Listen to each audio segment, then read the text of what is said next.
بسم اللہ الرحمن الرحیم۔ السلام علیکم پیارے بچوں، سبق ہم پڑھ رہے ہیں پاک چین دوستی۔ جتنا سبق ہم پڑھ چکے ہیں آج ہم اس سے آگے پڑھیں گے، تو آئیے سبق کو ہم شروع کرتے ہیں۔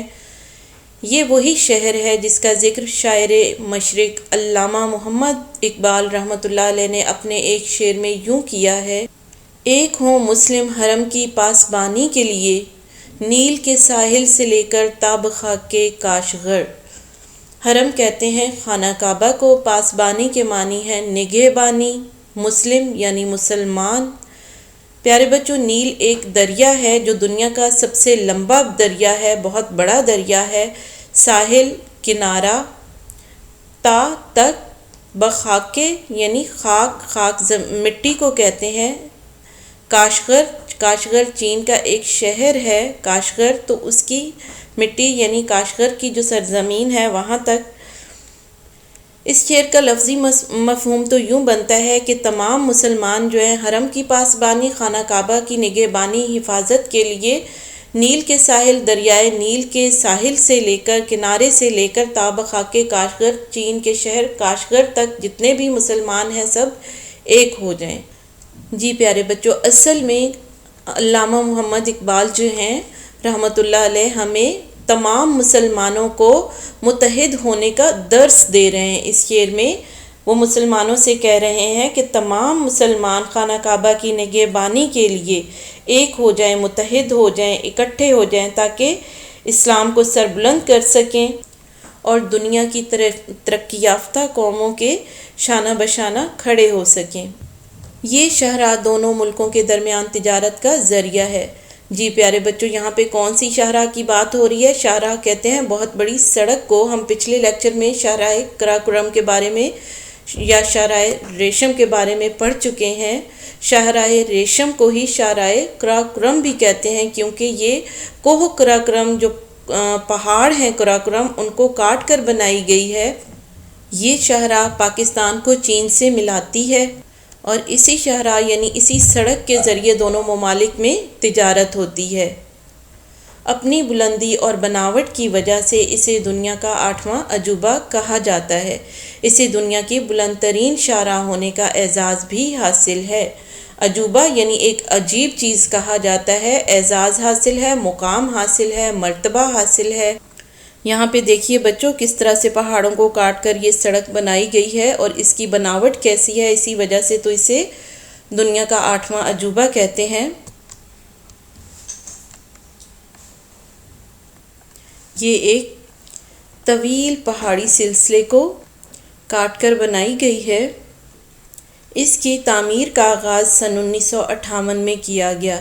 جی پیارے بچوں، اس کی تعمیر کا آغاز کب کیا گیا؟ سن 1958 میں کیا گیا۔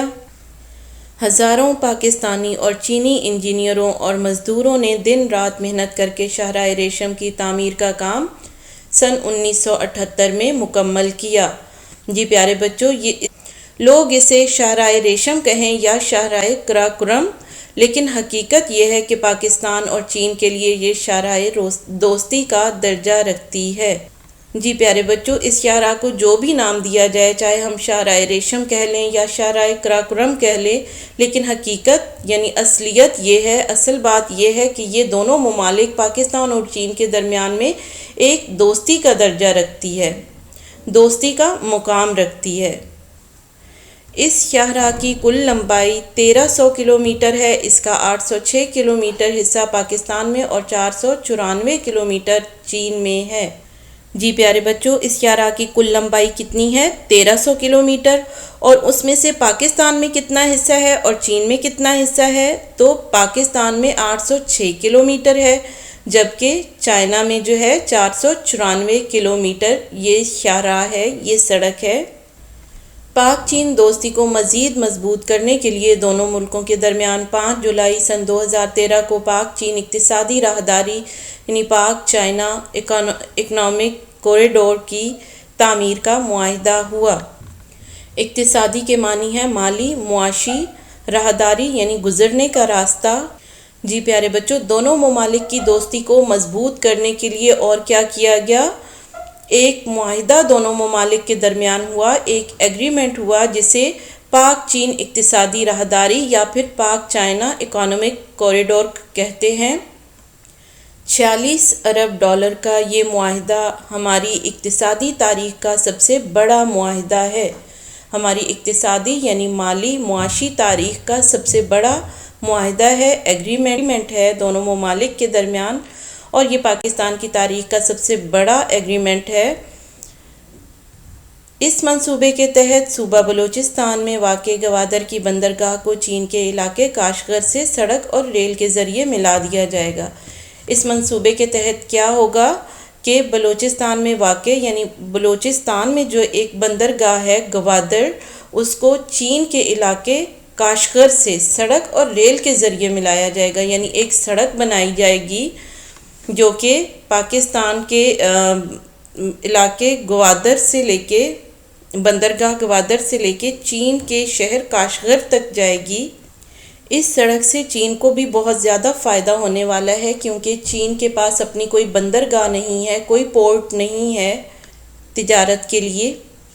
اس طرح سے وہ پاکستان میں موجود گوادر کی بندرگاہ کو اپنے تجارتی مقاصد کے لیے استعمال کرے گا۔ اس منصوبے کے تحت دونوں ملکوں کے درمیان گیس اور تیل کی پائپ لائن بھی بچھائی جائے گی، یعنی اسی منصوبے میں یہ بات بھی شامل ہے کہ دونوں ممالک کے درمیان گیس اور تیل کی پائپ لائن بچھائی جائے گی۔ اس منصوبے کی تکمیل سے جہاں پاک چین دوستی مزید مضبوط ہوگی، تکمیل سے مکمل ہونے سے، یعنی جب یہ منصوبہ مکمل ہو جائے گا تو اس سے کیا ہوگا کہ ایک تو پاک چین دوستی مزید مضبوط ہو جائے گی، وہاں ملک میں خوشحالی بھی آئے گی، یعنی ہمارا ملک خوشحال ہو جائے گا، ہمارے ملک کے حالات بھی بہت اچھے ہو جائیں گے۔